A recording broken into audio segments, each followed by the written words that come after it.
Hello and welcome to County Board Wrap-Up, our look at key actions the County Board takes at its monthly meeting. I'm Ben Hampton, filling in for Kara O'Donnell, and today I'll be talking with Board Chair Christian Dorsey and Board Member Libby Garvey about decisions they made at their September meeting that impact you, your family, and our community. Thanks so much for being here. Good to see you, Ben. Yeah. Great. Let's get started with something that's a pretty big deal for Arlington County, and that is an overhaul, essentially, of the community energy plan. Let's talk first about the goal that plan sets for the community. Well, Ben, there are three big goals and three key dates that you need to keep in mind. 2025, that's the date where we want all county government facilities to be powered by 100% renewable energy, and that includes our schools. Then there's 2035, where we have that same goal, 100% powered by renewable electricity, renewable energy, by 2035, and that's for our entire community. And then the big one, 2050, where we want Arlington County to be a carbon neutral community. That means all of the carbon dioxide that is emitted into the atmosphere is either reduced or offset, so that we are in effect carbon neutral by 2050. It is a big, ambitious goal. We join the District of Columbia as the only jurisdiction in the region that has such an ambitious goal. So we're the first in the Commonwealth of Virginia, and we feel very fortunate to be leading what we hope will be a region-wide effort towards a more sustainable region. Yeah, and we're not sure how we're going to get to all of that yet. And actually, the staff had recommended not going quite that far on the 100%, but the board thought we should. And I think it's a great goal. One of the subjects that's come up that people are concerned about is an easy way to do it is to simply buy it somewhere else. So there's solar arrays all kinds out in Loudoun County or Fauquier County, wherever, and we buy that and say, hey, we're carbon neutral. But meanwhile, we've covered over a whole lot of green space. And I think a lot of us, including myself, would like to see if we can actually start producing a lot of the energy on site, so that by 2050 we're really kind of our own. We do all our energy right here, or a whole lot of it. And there are places in the world where they're doing that, so I think it's possible. But it's a big step. Oh, yeah. And as you said, it's big for Arlington County. I mean, this is big for the globe. This was like the day after the Children's March, wasn't it? Well, day of. Day when we of. had, I mean, well, perfect climate timing. actions, Yeah. absolutely. Yeah. It's a big deal. So it's going to be exciting. We've got a community, I think, that really wants to do it. So we'll see where we get. Because we really have to figure this out. Yeah, and we hear a lot in the news about climate change and carbon plans and carbon emissions, and the plan is very detailed. It goes into has a lot of different aspects. The technical staff who worked on it covered a lot of ground. Sure. Can you walk us through what some of the key strategies are, or sectors where we'll see some of that activity happening to help us achieve that goal? Well, you can think about it in two buckets. There are things that are going to happen through market innovation, some of which are happening already, about cleaning up the grid, for example, so that we can make the power that we generate more efficient, finding ways to have the utility companies take ownership for delivering a cleaner product, if you will. Then there's the bucket of our operations, our business, so our commercial buildings, our residential buildings, and the cars that drive on our street and the transit vehicles. They're continuing innovations towards more fuel efficiency in vehicles, but we still have a long way to go to reach that carbon neutral threshold, and that's going to require that we power those vehicles with 100% renewable sources like electricity. So we've got a huge place to go when it comes to transportation. But our buildings, many residential buildings in Arlington are, been, built 50, 60, maybe even 70 or 80 years ago, and there's a lot of room to make those more energy efficient. Anything that we build moving forward has to be to the highest standards of energy efficiency. We need Dominion, who powers Arlington. We need the market innovators to help deliver the products, but we actually need to make the investments in what we're doing locally, and we need to encourage a market where we can have people adapt and adopt those fuel-efficient vehicles for their own personal use. Our plan is to bring all of this together towards a carbon neutral goal. Yeah, and buildings and transportation are the two major sectors where most of that comes from. And electric vehicles, I've sort of thought that they just seem to be never we're talking about, but there aren't many. But the world, I think in about 5 years you're going to see a whole lot more. The major market for cars is China. China is requiring electric vehicles.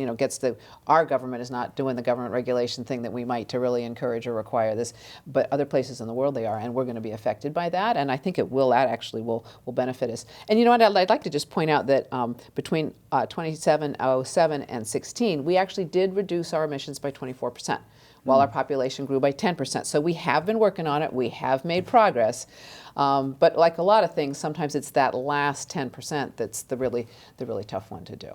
And as we think about how we get there, and you've talked some about what some of the big players are in the process, county government has a role to play in that. So what are some of the steps that we're going to have to take to make this a reality? So when we do new buildings, designing them so that they are as efficient as possible, and whether it is a net zero building or you reach some other threshold of efficiency, it's important that everything we build be geared towards being the most energy efficient as possible.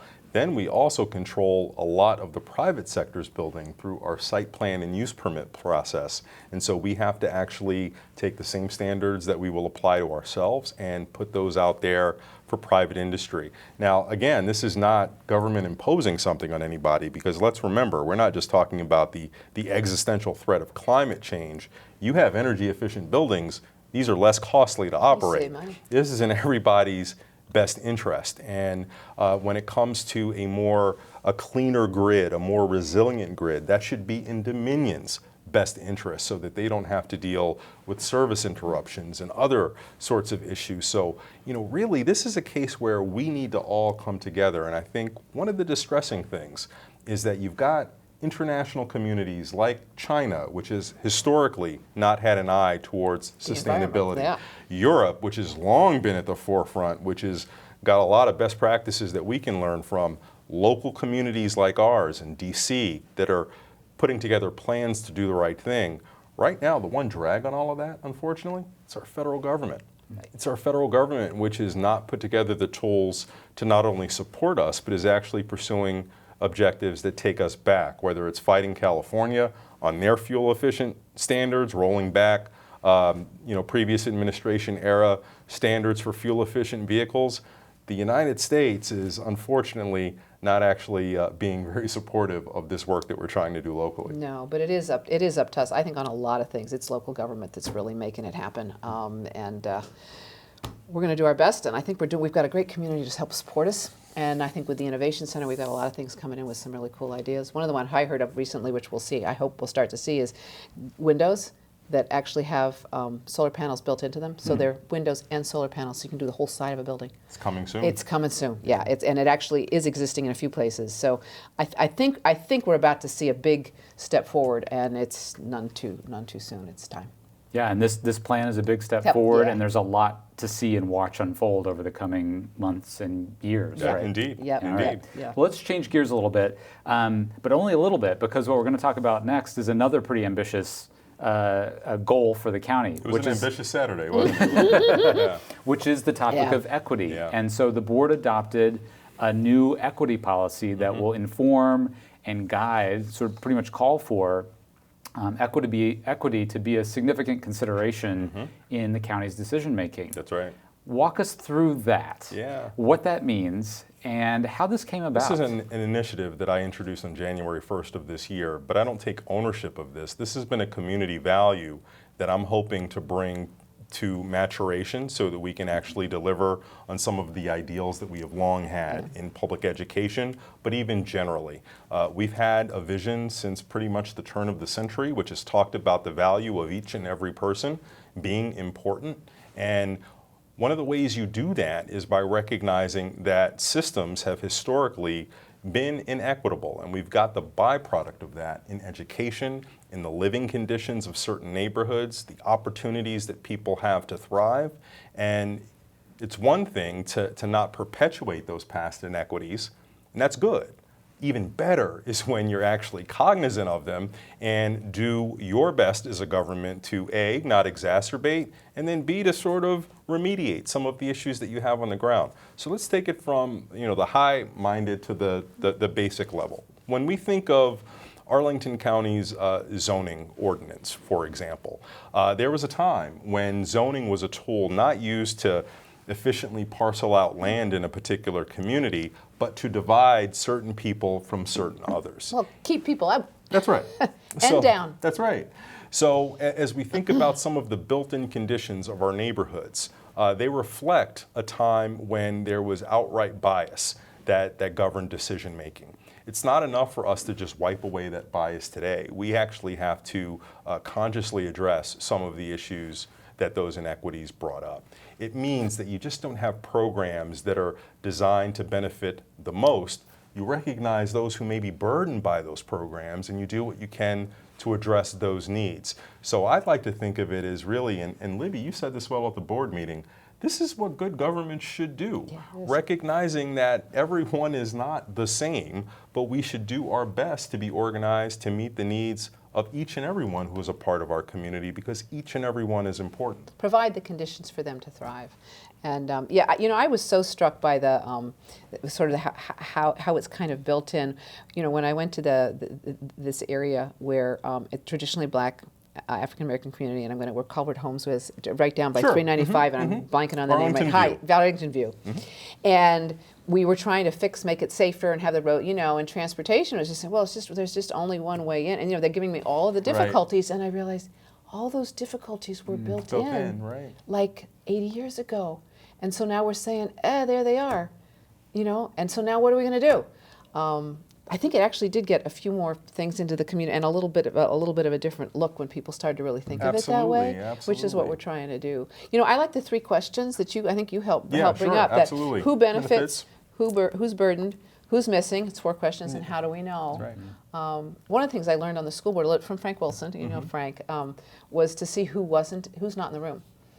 And it wasn't something, you know, and I wouldn't say I still see it properly, but now I look at a room full of people way differently than I used to. But it took me some time with Frank kind of saying, yeah, but look who's not here, and where are they, and did you ask so-and-so, and yeah, you know, so it's a journey for all of us, I think. And you mentioned the 4 questions, which sort of forms the basis for the analysis and the consideration and reflection that anybody who's tackling these issues would want to ask. That's right. That's right. So what does the resolution call for in terms of how county government will go through its processes and start to work toward providing more equitable solutions? So one of the things that I was very mindful of was not having this be, since it was introduced as part of a chair's initiative, to not just be something that was the flavor of the year, but how do we institutionalize this? So there are 2 real deliverables that are happening concurrently that I think are very important. One, we have senior leadership through the county that is going to be engaged in a year-long learning effort along with other colleagues from regional governments in the Washington metro area to learn about equity in government and public policy and how they can bring topical considerations and best practices in thinking on equity to local government. So 1, we're training people up.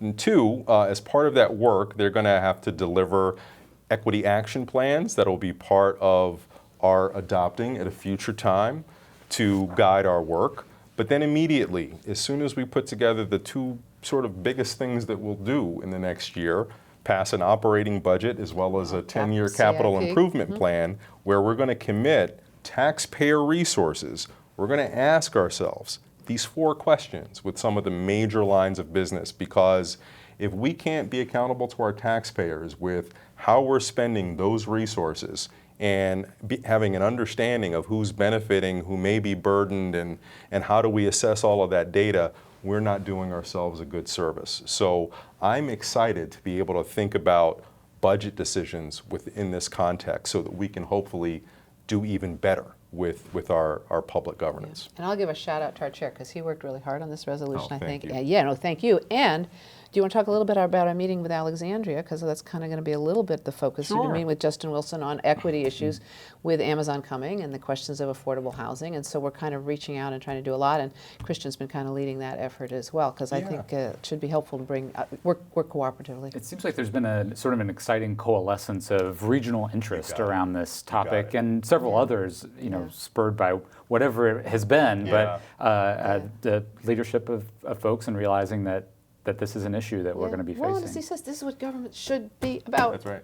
And we know that with Amazon and what we expect will be a catalyzing investment down in Pentagon City, Crystal City, and Potomac Yard, Business as usual, it's people who are most vulnerable are usually the first to be burdened when counties have to restrict and be austere. And then when times change and there's growth and investment and opportunity, they're the last to benefit. Yeah. And so when it comes to Amazon, we want to make sure that we shift that paradigm, so we start to work with Alexandria to think differently. How do we look at populations that have historically been marginalized and give them an opportunity to, this is not a matter of being first in line, but not being last in line when it comes to new opportunities. And I'll just throw in, which I mean, this is the right thing to do, but it isn't just to feel good. This actually makes the community stronger. There's incredible talent and ability in all different people everywhere, and what we're trying to do is free up that talent, because with the climate change issue we were talking about, this is an all hands on deck time, and we need everybody with their good ideas, and we want people who think differently, see things differently, and this is one of the best ways to create that kind of ability in the whole community, which I think is great. Very good. On that uplifting note, we're going to take a quick break, and when we return, we'll talk about 2 redevelopment projects, one in Rosslyn and one on Columbia Pike. We'll be right back.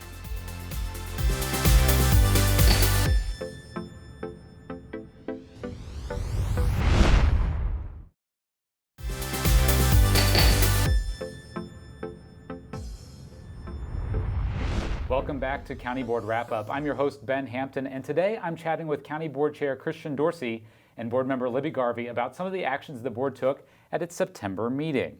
So the next topic that we have on our docket hopefully will not take as long as it did over the weekend, which is the redevelopment of the Holiday Inn property in Rosslyn. So it was a pretty long discussion, I understand. I didn't watch the whole thing. Come on, it was thrilling television, Ben. Thrilling. What can people expect to see now that this project has been essentially given the green light? Yes. So we did approve a project to a redevelopment plan for where currently the Holiday Inn is in Rosslyn, which is a hotel that many Arlingtonians probably know for its conference center facilities. But it's one that is, I believe, 60 years old, somewhere about 60 years old. Yeah, I think it was 50, 60. Yeah, so 50, 60-year-old building. It's past its useful life, due for redevelopment, and the owner put a plan out to build a hotel and expanded conference facility, and on the same parcel do a tower with residence. So we have a significant amount of density, but it's consistent generally with the plans, the land use plans that we have for Rosslyn. But of course, with anything of this magnitude, it's going to affect people. And so we heard from a lot of people who were concerned about a number of issues, and many of which we discussed because we shared concerns as well.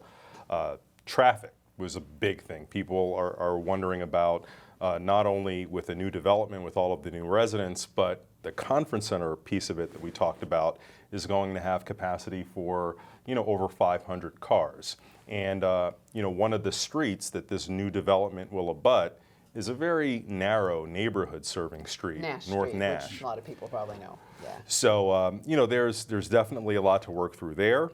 There were some aesthetics and design issues and functionality issues which were surfaced, and we're good local government. We explore each of those issues as deeply as we need to explore them. One of the questions was, does it comply with the sector plan? So the Rosslyn sector plan, this is basically the first project with the new sector plan, and there was a lot of disagreement on that. Our staff felt pretty clearly that it did, and it gets to the point of how much the sector plan was a guideline. Some people seem to think things that might be a guideline, but it's supposed to be like that. And so you had a lot of kind of just a different viewpoint, I think, on how you apply the sector plan.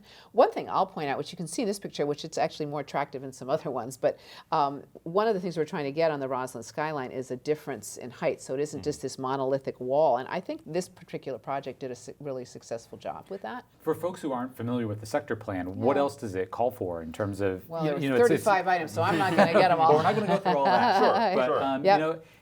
I think people are pretty familiar with the Rosslyn skyline and what can be found there and what things have changed in recent years. Sure. But there's more on the way, and That's there's right. there's an attempt to sort of change some of what's So there. a main issue, which I think is hard, I don't know about you, Kristen, but it seems to me the diciest ones for people is that we have this observation deck, and we don't want new development to block the view on the observation deck.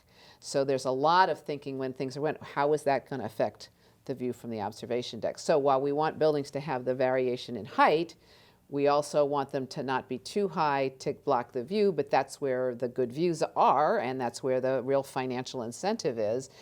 It's a real balance, I think. Sure. I feel like that's one of the hardest things. We will get some big improvements on Gateway Park, which was going to be needed. And I don't know, Christian, you did planning commission. You probably the clear about sector, the this than I am. sector plan, took into account that very real thing that we have a very urbanized area in Rosslyn with a skyline, with very tall buildings and monumental, iconic views. And the approach, which can be summarized as the peaks and valleys approach, looks at strategically where you have those really high peaks, but then having those valleys so that you can maintain view sheds, not have heat island effects, not have incredible issues with wind tunnels, and then also respect a modest tapering to neighborhoods. So there was a really thoughtful approach about how all the Lego pieces needed to fit in order to work. And generally, this development follows that, what was envisioned for this parcel. The real question became, how do you take particularly the traffic that is envisioned for this site, how does that fit when a residential street, North Nash, is the primary one that's going to service? And already doesn't work very well. Already That's the doesn't problem. work well. Already It's doesn't going work to very well. serve a number of 300 plus new residents. It's also going to serve the loading dock capacity for the building. So there are a lot of things to work out there. And tour bus unloading, but that was a Sure. problem because the big bus comes and stops in the street to unload people, and that blocks traffic as well. That was one of the concerns. Parking. Yep. And then we didn't even talk about the other key thing. The sector plan identifies benefits that should come when redevelopment occurs. And one of the principal benefits was a passageway through this property. And there was some dissent about where that passageway needed to be. But what we focused on at the board meeting was how this passageway should be treated architecturally and from a design standpoint so that it's actually functional.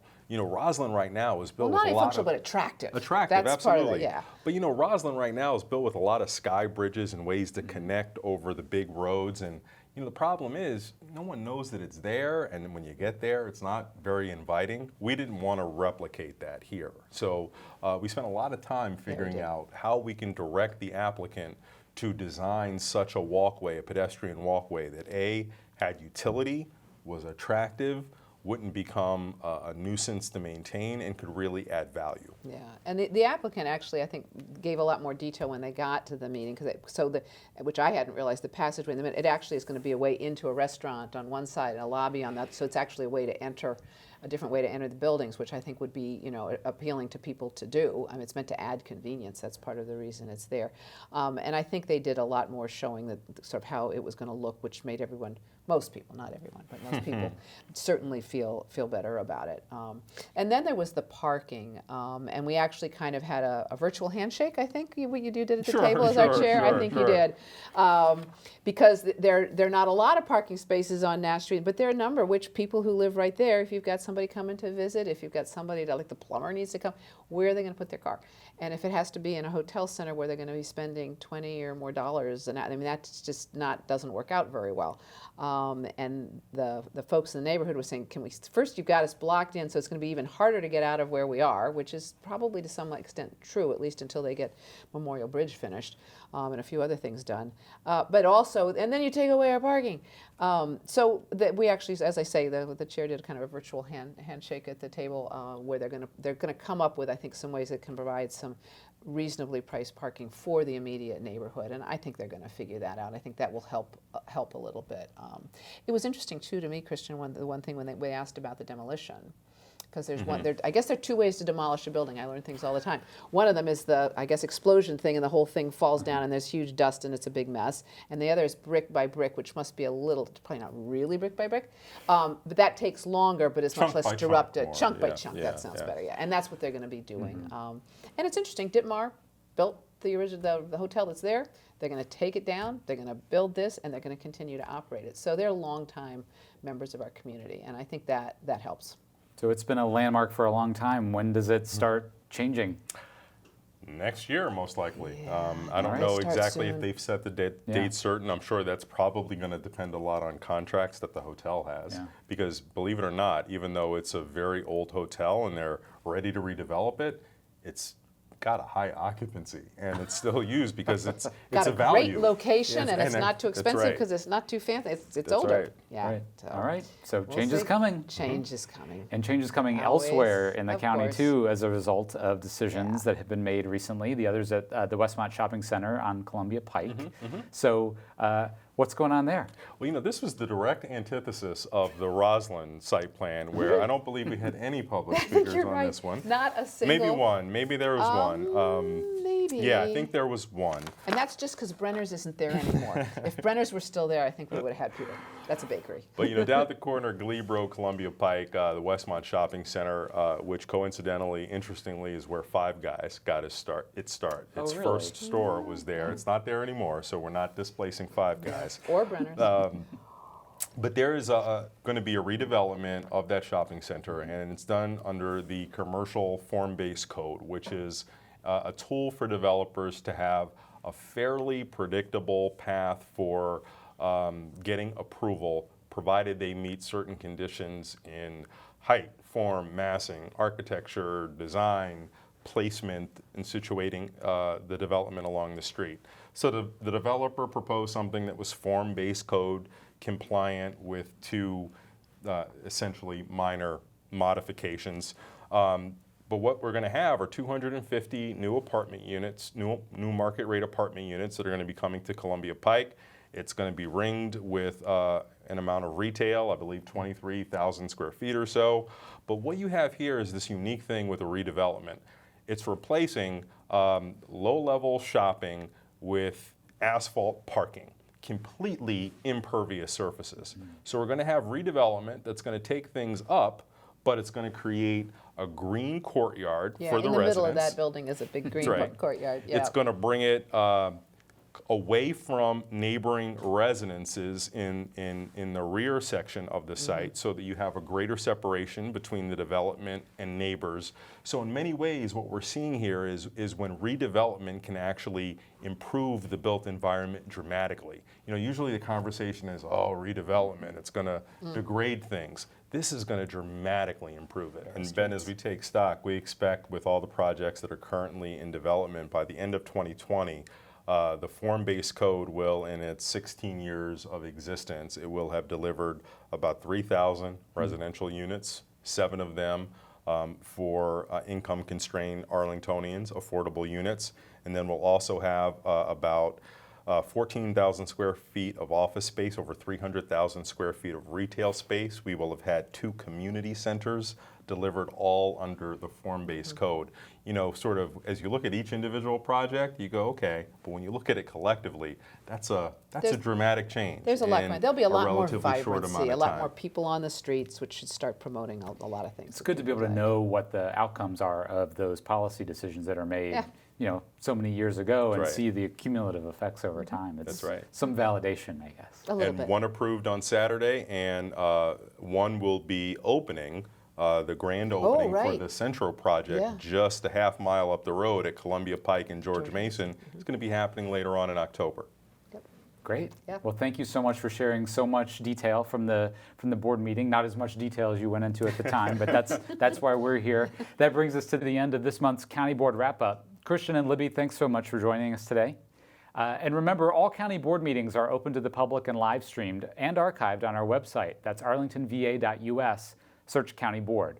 If you want to tell us what you think about these and other issues, visit the county website at topics.arlingtonva.us/engage. Thanks for watching, and we'll see you again next month for another County Board Wrap-Up.